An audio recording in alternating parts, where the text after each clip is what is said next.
이제 고대 국가의 발전에 대해서 이야기해 보도록 하겠습니다. 보통 여기에서 많은 학생들이 좌절을 하죠. 역시 나는 한국사하고 맞지 않아 말씀을 하십니다. 구석기, 신석기, 청동기, 철기 여러 나라의 성장까지는 잘 오는데 바로 이제 여기서 다 무너집니다. 여러분 적임자쌤과 같이 하면 여기도 너무너무 재미있을 거예요. 저는 절대 외우기 시키지 않습니다. 스토리로 이해. 위에 부여가 있었고 그 다음에 고구려가 있었고 여기가 백두산이죠. 백두산에서 동해쪽으로 흐르는 강은 두만 리버. 발음 좋아요. 자, 요렇게 흐르는 강, 서해 쪽으로 흐르는 강 압록강이죠. 고구려의 수도는 압록강 중간 정도에 있습니다. 여기가 졸본이었죠. 나중에 바로 옆이에요. 국내성으로 이동을 하는데요. 압록강의 중간에 바로 고구려의 수도가 있었다. 그 다음에 이제 여러분들이 알아둬야 될 게 이제 우리 역사와 관련해서 압록강 옆에 이렇게 툭 튀어나온 반도가 있죠. 거기가 바로 요동반도예요. 그 다음에 황해도 건너편에 가장 가까운 산동반도입니다. 산동과 요동을 헷갈리시는 분들이 은근히 많더라고요. 맨 위에 고구려라는 나라가 있었고요. 여기에는 백제라는 나라가 있었습니다. 한강 근처를 중심으로 백제가 있었고요. 그 다음에 신라가 있는데 아직은 신라가 아니고 사로국이라고 하는 아주 작은 나라일 뿐이었습니다. 고구려, 백제, 신라라고 해서 세 나라가 한꺼번에 성장한 게 아니라 고구려, 백제가 먼저 성장을 하고 신라는 저기 경주의 아주 작은 나라였다. 아직 역사의 무대에 서지 않은 상황인 거죠. 고구려도 점점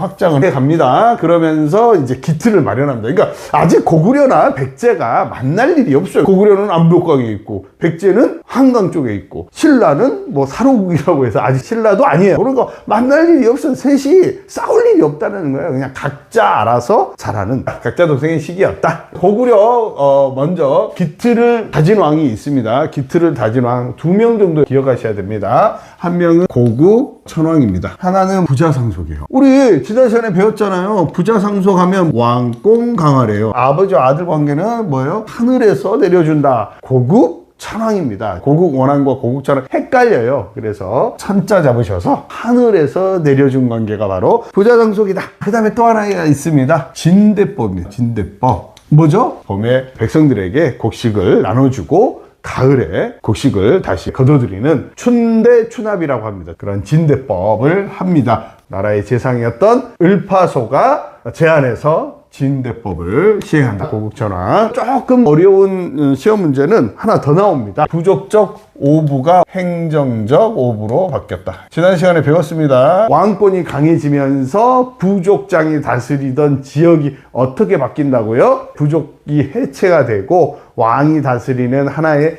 행정구역으로 변하더라. 그러면서 부족적 오부가 행정적 오부로 바뀌더라. 고국천왕, 기틀을 다진 왕입니다. 고국천왕 다음에 여러분들이 알아둬야 할 왕이 바로 미천왕입니다. 이분은요 미천했어요. 실제로 소금장수를 했거든요. 사실은 왕족이지만 권력 다툼에 밀려나서 자신을 보호하기 위해서 소금장수로 살아야 했습니다. 우여곡절을 겪고 왕이 된 인물 미천왕입니다. 고구려는요 여러분들이 좀 아셔야 될 게 있어요. 고구려는 사실은 국가적인 난제가 있어요. 자, 고구려 수도가 어디죠? 여기입니다. 국내성입니다. 어디를 갈라 그러면 가기가 쉬워요, 어려워요. 여기가 뭐예요? 만주 벌판입니다. 어마한 것을 지나야 중국을 갈 수 있는 겁니다. 그리고 중요한 건 이 요동에 요하강이 흘러요. 여기가요 어마어마한 늪지대입니다. 그러니까 고구려를 중국이 침략하려면 이 요하라고 하는 엄청난 늪지대를 지나야 되고요. 이 어마어마한 만주 평야를 지나야지만이 국내성을 공격할 수 있었던 겁니다. 반대로 고구려 입장에서도요 중국이나 저 위쪽 가려면 이 만주 평야를 달려가서 요하를 건너야 중국을 침략할 수 있었던 겁니다. 그래서 사실은 외부로 나가기가 상당히 어려워요. 좀 방어에는 유리하지만 공격하기는 상당히 어려운 게 고구려의 국가적 난제였습니다. 하지만 고구려가 다른 지역으로 빨리 이동할 수 있는 유일한 수단이 있습니다. 바로 압록강입니다. 압록강에서 배 타고 가면 바로 바다로 나갈 수 있습니다. 그래서 다른 지역으로 가장 빨리 나갈 수 있는 길이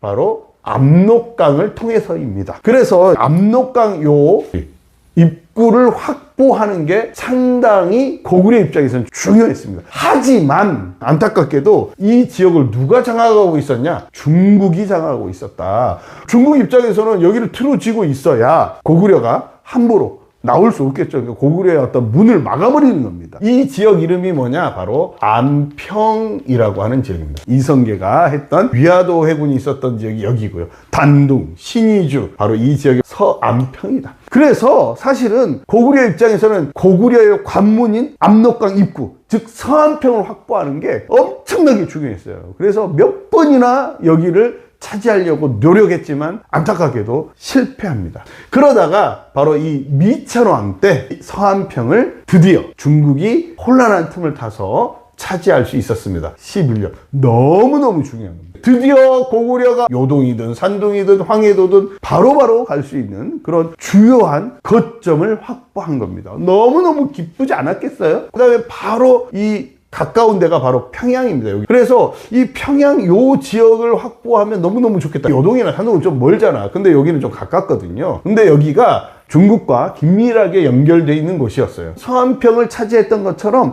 중국은 지금 엄청난 혼란에 빠져 있었거든요. 그래서 313년, 14년 차례대로 차지하게 됩니다. 어허, 이 지역을 다 차지했구나. 그런데 여기에 문제가 생깁니다. 이제 고구려가 서안평 차지하니까 난리가 났습니다. 왜냐? 이게 중요합니다. 옛날에는 고대의 무역로가 있습니다. 지금이야 먼 바다를 막 갈 수 있잖아요. 그렇지만 고대에는 먼 바다를 가로질러 갈 수는 없습니다. 지금이야 당연히 뭐 평택이나 인천에서 산둥으로 그냥 직선으로 갈 수 있지만 옛날에는 이 큰 바다를 건넌다는 것은 불가능했죠. 그래서 예전에 어떻게 했냐? 이 육지를 따라서 배가 이동을 했습니다. 그래서 산둥 지나서 요동 지나서 서안평 지나서 한강으로 그 다음에 여기 남해안으로 그 다음에 가야 그 다음에 배까지 이어지는 고대 무역로가 있었다. 아하, 이 해안선 따라 이어지는 고대 무역로가 있었다는 겁니다. 자, 그런데 어떤 문제가 생긴 거예요? 고구려가 이 서안평 차지해버리는 상황이 벌어진 거죠. 즉, 이 고대 무역로에 허리가 완전히 잘려버린 거예요. 한테 다시 서안평과 빼앗든지 아니면 고구려한테 통일세 내야죠. 지금 이런 거랑 좀 비슷한 것 같아요. 이란의 호르무즈 해협이 봉쇄돼 가지고 지금 엄청나게 우리가 지금 고통을 겪고 있잖아요. 기름이 안 들어와 가지고 그런 거랑 지금 비슷한 상황인 거예요. 지금 그렇죠? 고대 무역로가 있었는데 이게 잘 돌아가고 있었어요.